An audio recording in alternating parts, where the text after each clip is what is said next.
When I'm going through change in my life, or I have a specific outcome that I want to create, I love to get up early in the morning. That's my time. I'm a 4:30 in the morning guy because that's my time. The rest of the day I'm serving, but I love getting up early and changing and working and having some time to myself. And I believe that when I invest in myself, I invest in my future.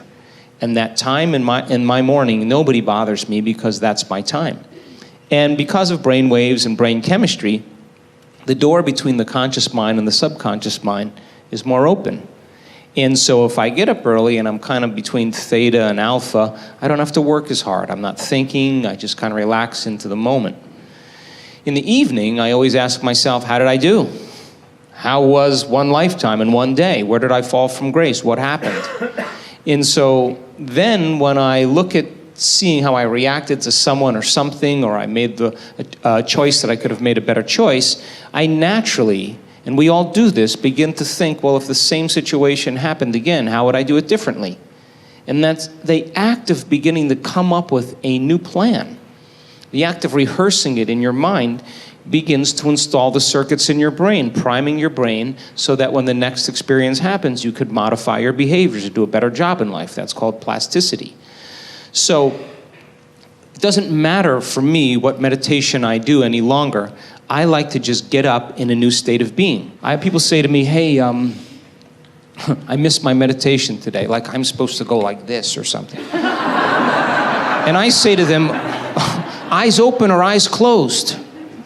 You know, well, eyes open or eyes closed, you know, when you're passionate about something, you know, when people can't get up in the morning and they can't get out of bed, I'm going to tell you why.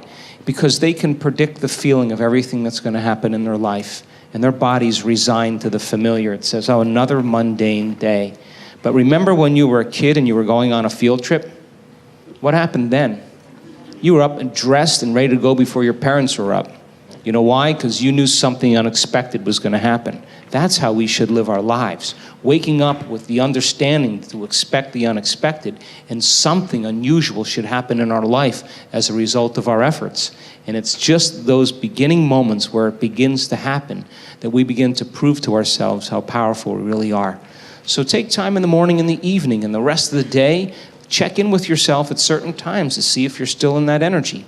And if you're not, excuse yourself for a second, raise your energy, and step back into your life. And if you keep doing that over and over again, you'll become less frustrated, less impatient, less judgmental. It'll just become something of the past, and you'll be someone else. 70% of the time, people live in stress, and living in stress is living in survival. Now, all organisms in nature can tolerate short-term stress. You know, a deer gets chased by a pack of coyotes. When it outruns the coyotes, it goes back to grazing and the event is over. And the definition of stress is when your brain and body are knocked out of balance, out of homeostasis. The stress response is what the body innately does to return itself back to order. So you're driving down the road, someone cuts you off, you jam on the brakes, you may give them the finger, and then you settle back down and the event is over and boom, now everything's back to normal.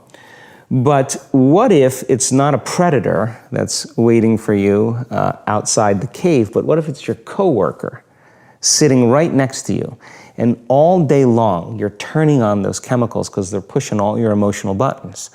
When you turn on the stress response and you can't turn it off, now you're headed for disease, because no organism in nature can live in emergency mode for that extended period of time. It's a scientific fact that the hormones of stress downregulate genes and create disease, long-term effects. Human beings, because of the size of the neocortex, we can turn on the stress response just by thought alone. We can think about our problems and turn on those chemicals. That means then our thoughts could make us sick. So if it's possible that our thoughts could make us sick,